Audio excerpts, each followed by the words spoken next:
Queridos irmãos, um bom dia com a graça e a paz do nosso Senhor e Salvador Jesus Cristo. Amém?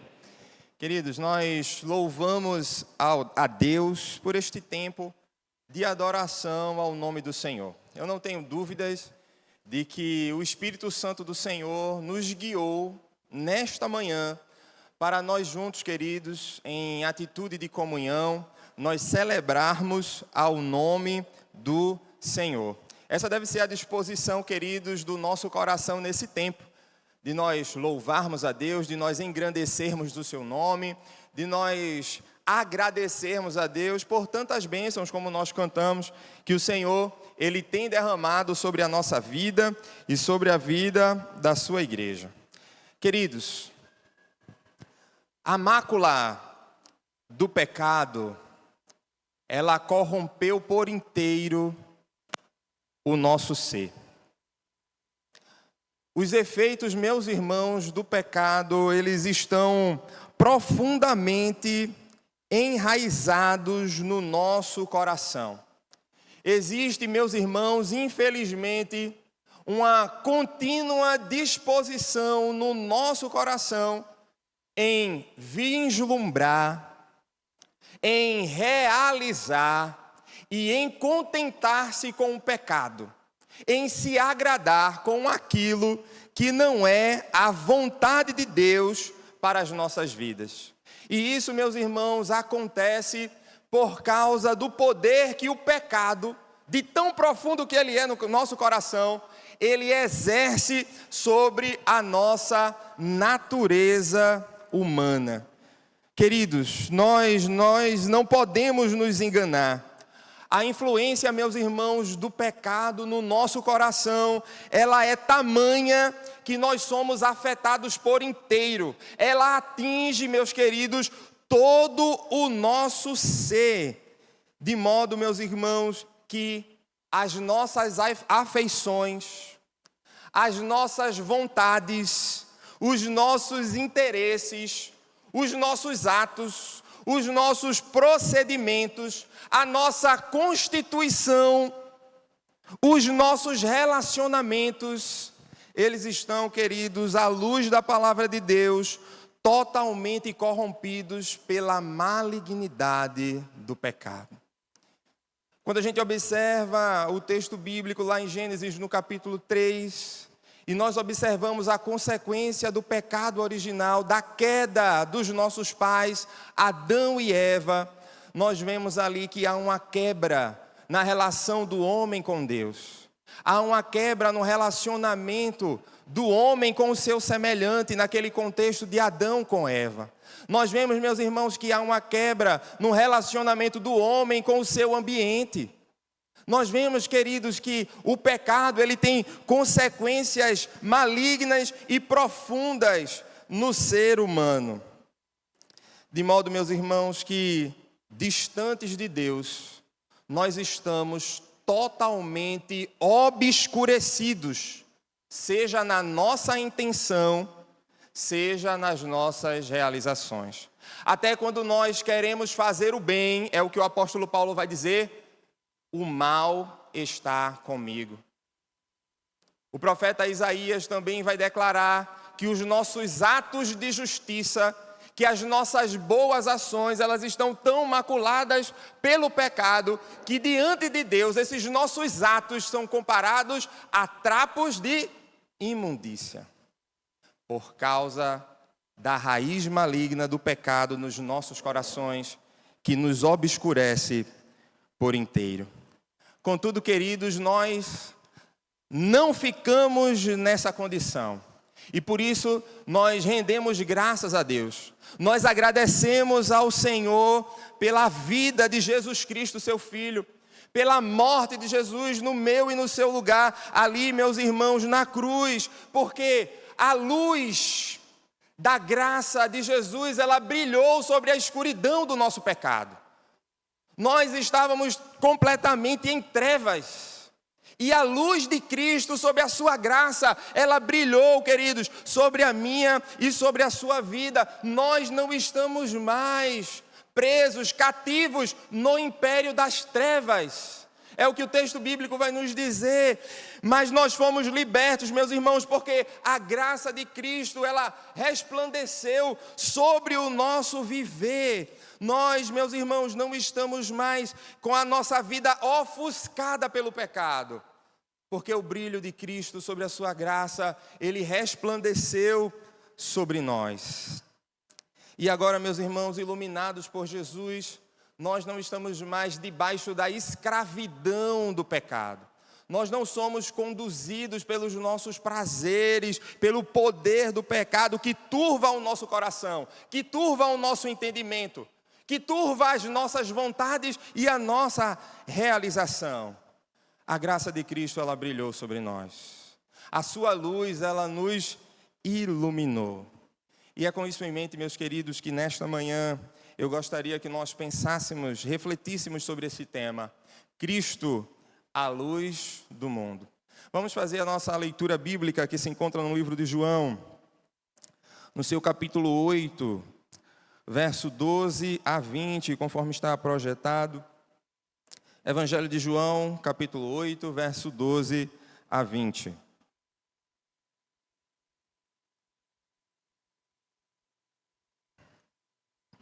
Amém ou misericórdia? Amém?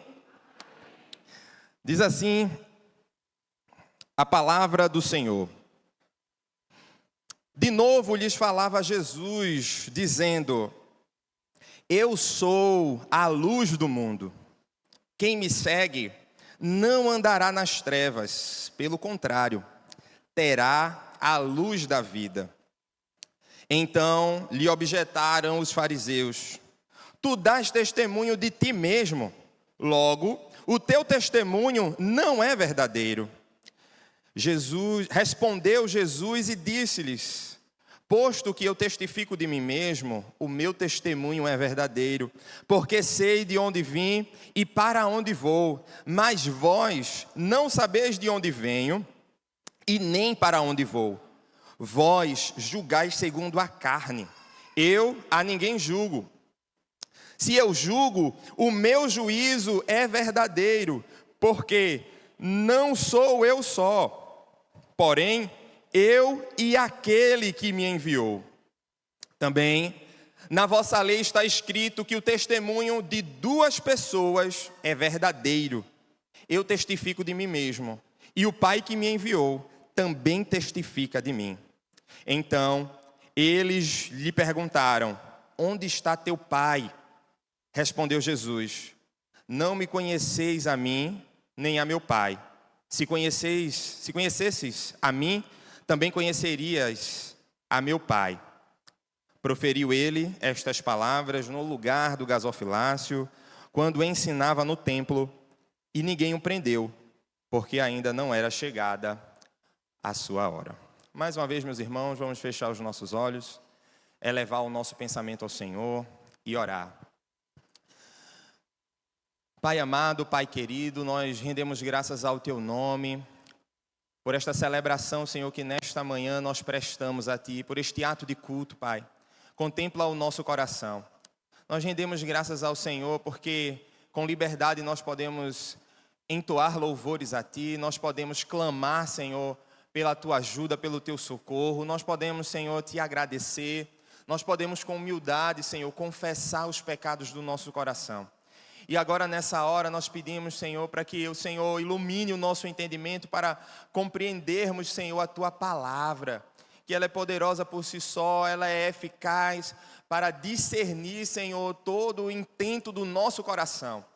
Pai, nos edifica nesta hora, nos transforma, nos confronta, Senhor, para que nós possamos andar na luz, como filhos da luz que nós somos, da luz de Cristo, do brilho da graça no nosso viver.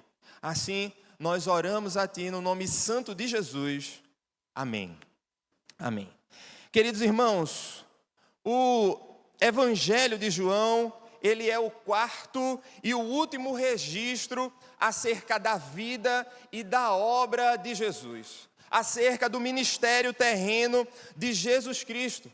A composição do relato de João diferente aqui dos demais evangelhos, ela tem como foco principal os discursos de Jesus. Ou seja, meus irmãos, a exposição dos ensinos do Senhor a partir das mensagens que Jesus ele proferiu em diversas ocasiões das quais ele participou. Enquanto, queridos, os evangelhos chamados sinóticos, o evangelho de Mateus, o evangelho de Marcos e o evangelho de Lucas, eles destacam no seu registro ali as narrativas de determinados eventos do ministério de Jesus. E João, ele foca nas declarações que Jesus, ele pronunciou. Quando nós estivemos aqui manuseando o texto bíblico e lendo os evangelhos, nós precisamos fazer este exercício e ver esta comparação de que os 3 primeiros evangelhos, eles focam na narrativa, em um registro narrativo dos eventos de Cristo. E a partir disso, querendo confirmar que ele era o Messias, que ele era o prometido e que ele era Deus encarnado, assim também como João. Porém, João o faz a partir dos discursos de Jesus, a partir das mensagens que Jesus ele pronunciou. Na redação, meus irmãos, do seu evangelho, o apóstolo João, ele faz uso de determinados textos, de determinados termos. Estes termos, meus irmãos, eles são tanto quanto divergentes, eles são tanto quanto contraditórios, porque ele faz uso do que nós chamamos de dualismo. E ele faz isso, meus irmãos, para dialogar com a cultura da sua época, porque ele estava se dirigindo para aqueles leitores ali do seu tempo. E ele dialoga especialmente, meus irmãos, com o conhecimento filosófico grego, mas ele também, fazendo uso desses termos, ele comunica verdades espirituais aos seus leitores. Como, por exemplo, meus irmãos, ele faz constantemente uso dos termos luz e trevas. Quando nós vamos ler o Evangelho de João, nós percebemos que ele faz o uso de elementos e de termos como dia e noite. Perceba, meus irmãos, no encontro de Jesus com Nicodemos, o apóstolo ele faz questão de descrever que era noite. E isso ele faz não só para se referir ao turno do qual esse encontro ele aconteceu, mas ele também revela ali a ignorância que havia, a cegueira que havia no coração daquele homem. Então, o apóstolo, ele faz uso desses termos, luz e trevas, dia e noite, vida e morte, amor e ódio, alto e baixo. E quando nós formos nos aproximarmos do texto, é interessante que nós percebamos isto. Nesse sentido, meus irmãos, quando Jesus, ele estava ali no templo, mais uma vez ensinando, ele declara ali aos seus ouvintes, eu sou a luz do mundo. Porém, meus queridos, essa declaração, ela não foi aceita ali pelos fariseus que estavam naquele lugar, sob a alegação de que Jesus ele estava se autopromovendo, ele estava ali se beneficiando, ele estava arrogando para si uma posição da qual só ele tinha a prerrogativa para fazer. Ele não apresentava ali diante da sua fala nenhuma confirmação de um terceiro que atestasse que o que ele estava falando de si era verdade.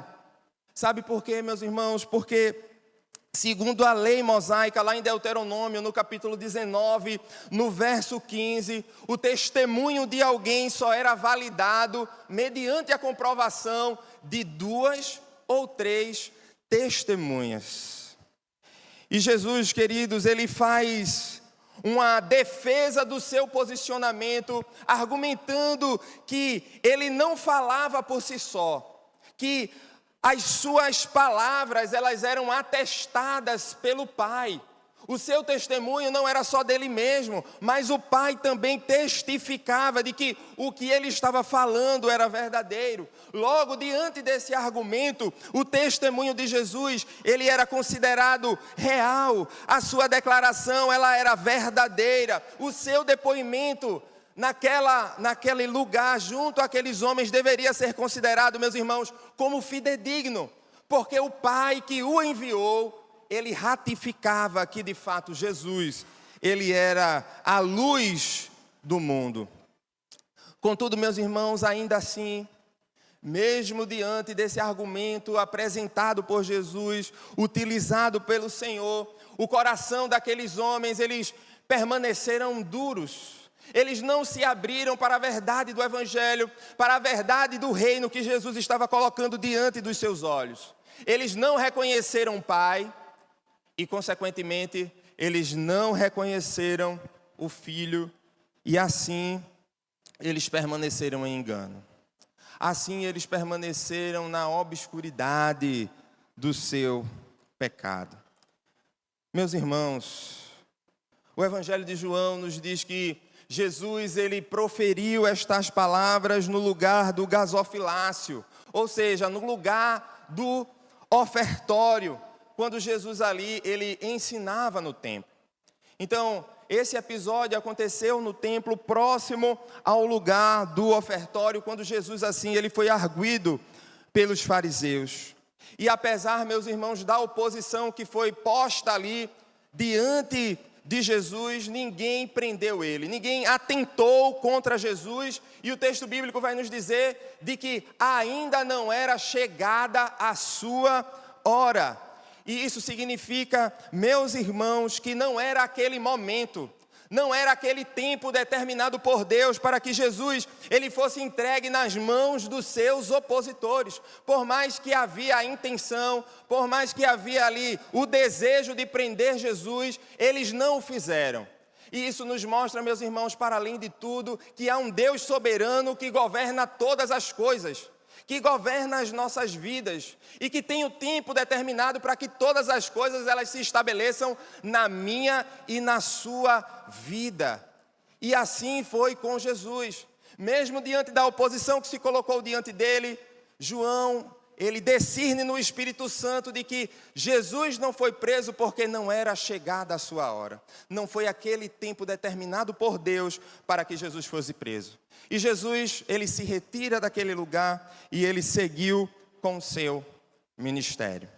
Meus irmãos, a partir deste contexto, eu gostaria que nós observássemos 3 pontos desse nosso texto específico de João 8:12, acerca desta importante declaração que Jesus proferiu ali no templo.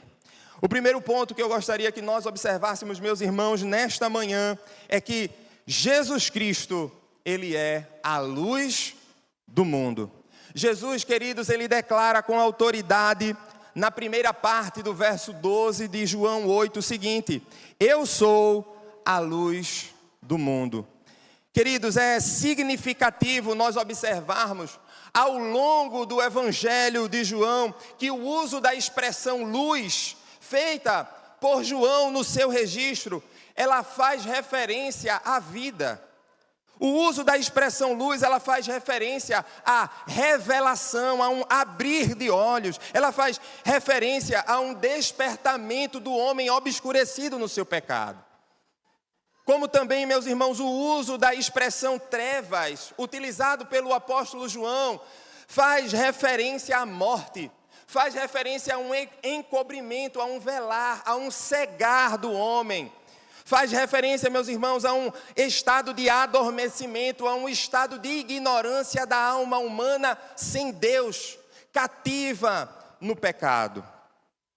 A palavra do Senhor, queridos, vai nos dizer lá em João, no seu capítulo 1, verso 4, o seguinte: a vida estava nele, e a vida era a luz dos homens. A vida estava em Cristo, e a vida era a luz dos homens. Queridos, Jesus Cristo é a luz que vivifica todo o nosso ser.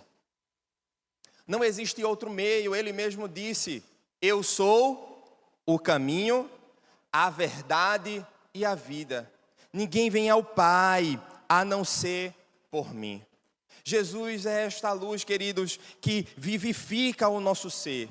Assim, meus irmãos, como uma planta, ela necessita da luz do sol para crescer, desenvolver e frutificar. Nós, meus irmãos, nós carecemos da luz de Cristo, nós carecemos, meus irmãos, da sua graça iluminando o nosso ser, para que nós tenhamos, queridos, vida plena nesta jornada que nós temos a trilhar neste mundo, nesta peregrinação que nós temos nesta terra. Nós só desfrutaremos, nós só gozaremos de vida plena quando esta luz de Cristo, o seu brilho gracioso, iluminar o nosso ser. De outra forma, meus irmãos, nós estaremos em total escuridão. Essa é a nossa condição sem Deus. Jesus Cristo, Ele é a luz verdadeira, queridos, que ilumina a todo homem. Jesus, meus irmãos, Ele não é simplesmente a luz ou o salvador de uma comunidade local. Jesus, meus irmãos, não é simplesmente o salvador de um povo específico. Jesus, Ele é o salvador do mundo. A palavra está dizendo que Ele é a luz do mundo, a luz de todas as pessoas que, independentemente da sua nacionalidade, independentemente da sua etnia, independentemente, meus irmãos, da sua cultura, independentemente do seu status social, elas creem que Jesus Cristo é o Filho de Deus. Elas creem que Jesus, Ele morreu na cruz para lhes salvar. Elas acreditam na obra redentora de Cristo Jesus. Elas acreditam na renovação do seu coração. Elas acreditam na restauração do seu viver por meio de arrependimento e fé em Jesus Cristo, o nosso Salvador. A luz de Cristo, meus irmãos, é para todas as pessoas que têm fé no seu nome. E uma vez, queridos, que nós fomos verdadeiramente iluminados por Jesus, o seu brilho gracioso, ele permanece em nós.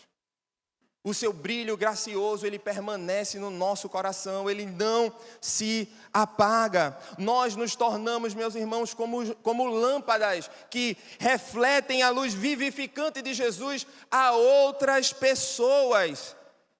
E estas pessoas, muitas vezes, permanecem em trevas. E este é o nosso chamado, queridos, refletir esta luz de Cristo àquelas pessoas que estão no mundo lá fora.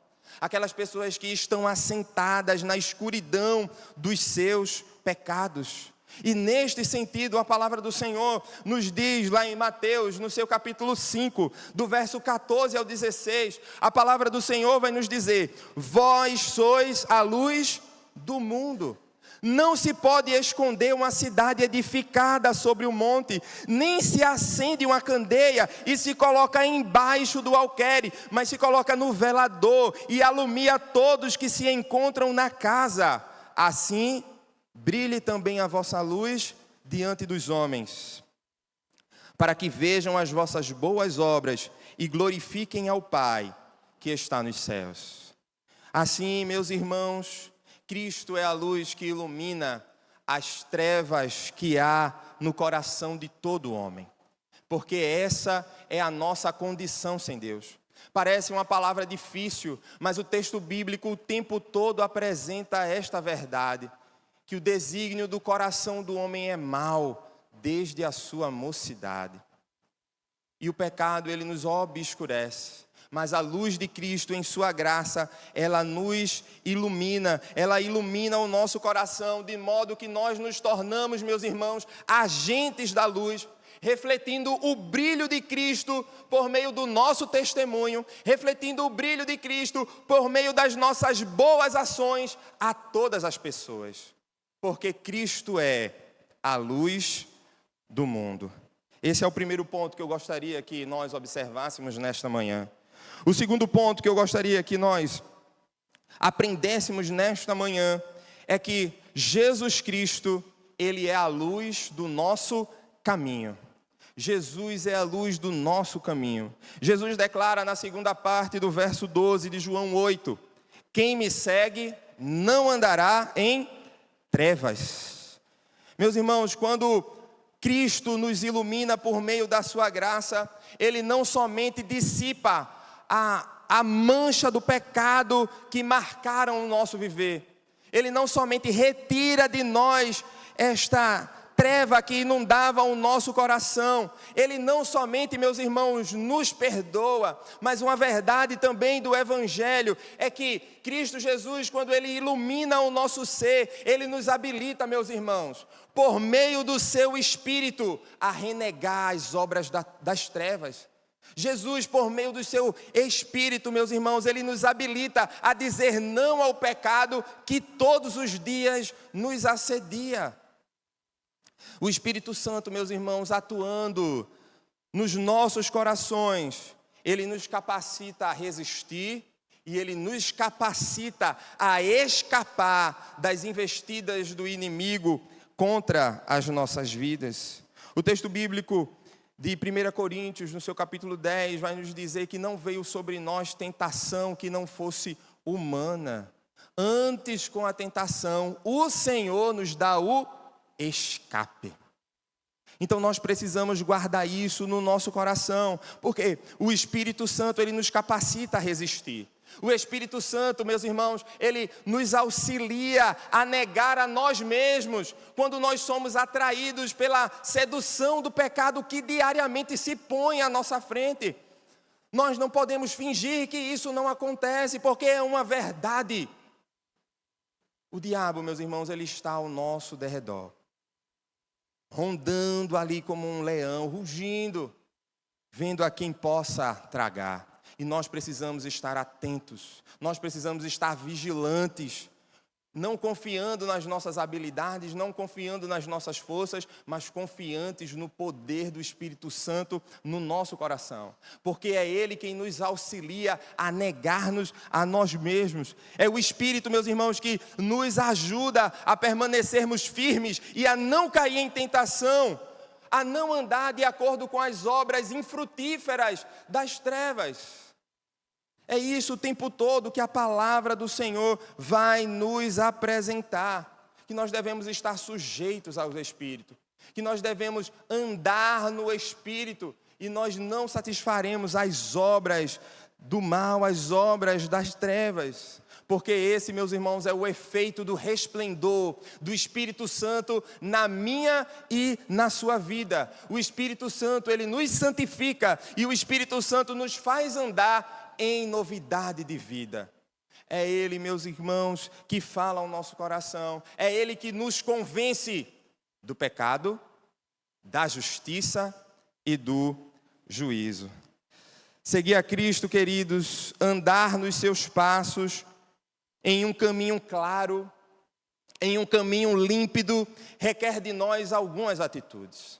Uma das atitudes que nós deveremos adotar é de nós sermos, meus irmãos, obedientes à palavra de Deus.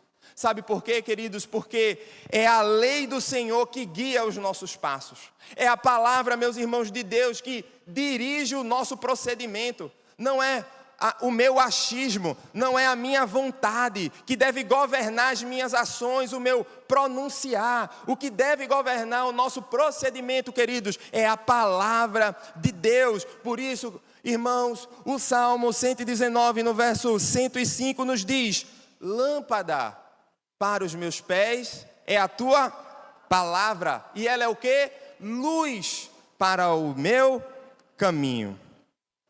Seguir a Cristo, queridos, e não andar em trevas, requer, meus irmãos, uma mente renovada. Requer, queridos, uma mente verdadeiramente transformada pelo Espírito Santo de Deus. É uma mentalidade, é uma disposição que não mais se conforma com os padrões deste mundo, que não mais se adequa aos princípios que o mundo ama, aos princípios que o mundo, meus irmãos, aprova, que o mundo defende. Lembre-se que esse mesmo João, lá na sua primeira epístola, ele vai dizer que o mundo passa, bem como as suas concupiscências, mas aquele que faz a vontade de Deus permanece para sempre. Queridos, uma mente governada por Jesus, uma mente iluminada por sua graça, ela é plenamente capaz de seguir os seus passos e de andar na luz, e de não mais andar na escuridão do pecado. Por isso, meus irmãos, é necessário que nós observemos o modo pelo qual nós estamos andando. É necessário, meus irmãos, nós analisarmos como nós estamos procedendo, se de acordo com a luz, que se manifesta, meus irmãos, em boas obras para a glória de Deus, ou se nós estamos andando em trevas, em obras más, que desagradam a Deus e nos afastam dele. Queridos, nós estamos aqui por compreender que esta luz nos iluminou e que nós precisamos, em agradecimento, prestar culto sim ao nosso Deus. Se nós estamos aqui simplesmente para cumprir um rito, se nós estamos aqui, meus irmãos, simplesmente para cumprir uma agenda, nós estamos distantes da verdade bíblica. E aí Jesus, ele vai dizer que os olhos, eles são a lâmpada do corpo. Se os nossos olhos forem bons, todo o nosso corpo será luminoso. Se os nossos olhos forem maus, todo o nosso corpo será tenebroso. E as palavras de Jesus é um alerta que nos diz: cuidado, para que a luz que não haja em ti seja uma grande treva. Porque muitas vezes, meus irmãos, nós somos especialistas em agir na superficialidade, na exterioridade e no rito. E nós precisamos entender que a convocação de Jesus para os seus adoradores é para aqueles que o adorem em espírito e em verdade. Nós precisamos, queridos, considerar o modo pelo qual nós estamos andando. Cristo é a luz do nosso caminho. O terceiro e último ponto, meus irmãos, que eu gostaria que nós observássemos nesta manhã, é que Jesus Cristo, ele é a luz da vida. Jesus declara na terceira parte do verso 12, ele vai nos dizer o seguinte: pelo contrário, terá a luz da vida, ou seja, quem me segue não andará em trevas, ele terá a luz da vida.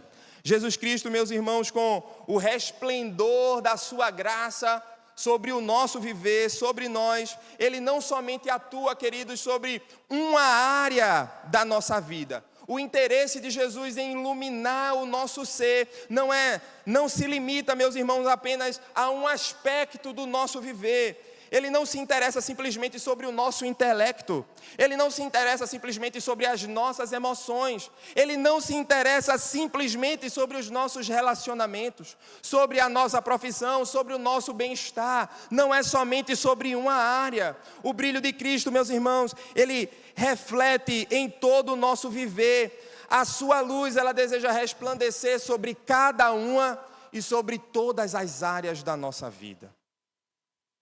Ele nos toma, meus irmãos, por inteiro. Tudo em nós, queridos, deve honrar e deve glorificar o nome do Senhor. Por isso, a palavra do Senhor vai nos dizer em 1 Coríntios, no seu capítulo 10, no verso 31. Quer comais, quer bebais, ou façais outra coisa qualquer, fazei tudo para a glória de Deus. Tudo em nós deve glorificar o Senhor. E sabe por quê, meus irmãos? Porque o Senhor, ele iluminou as trevas dos nossos corações. E os irmãos entendem de quando eu tenho usado esses termos, eu quero me referir ao pecado que mancha o nosso coração. E agora, meus irmãos, que Cristo nos iluminou, tudo o que nós fazemos é refletir o seu brilho, é refletir a sua graça no nosso viver, para que o seu nome ele seja glorificado. É necessário, meus irmãos, nós reconhecermos que o nosso estado tenebroso, o nosso estado, meus irmãos, pecaminoso, o nosso estado sem Deus é um estado de morte, debaixo, meus irmãos, dos nossos delitos e pecados. Nós, meus irmãos, andávamos na escuridão dos nossos desejos, guiados, queridos, pelas nossas paixões. Mas quando a luz graciosa de Cristo, ela brilhou sobre nós, ela nos iluminou, ele nos deu vida. É isso que o texto bíblico vai nos dizer lá em Efésios, no seu capítulo 2. Jesus Cristo, com a sua luz, ele nos deu vida. Jesus Cristo, meus irmãos, ele iluminou os nossos caminhos. Jesus Cristo, querido, ele abriu os nossos olhos para que nós possamos distinguir aquilo que é e aquilo que não é agradável a Deus. A vida que nós temos, nós a recebemos em Cristo. Porque toda boa dádiva, todo dom perfeito, ela vem do Pai das luzes, em quem não há mudança nem sombra de variação. Jesus Cristo também disse, meus irmãos, não foste vós que me escolhestes, antes eu escolhi a vós. Veja que amor e veja que privilégio o Senhor Jesus ele derrama sobre os nossos corações. Ele nos ilumina de tal forma, meus irmãos, que nós não temos outra atitude a não ser nos arrepender dos nossos erros, a não ser andar como Cristo andou. Jesus Cristo, meus irmãos, ele nos vivifica e a sua luz é a nossa vida.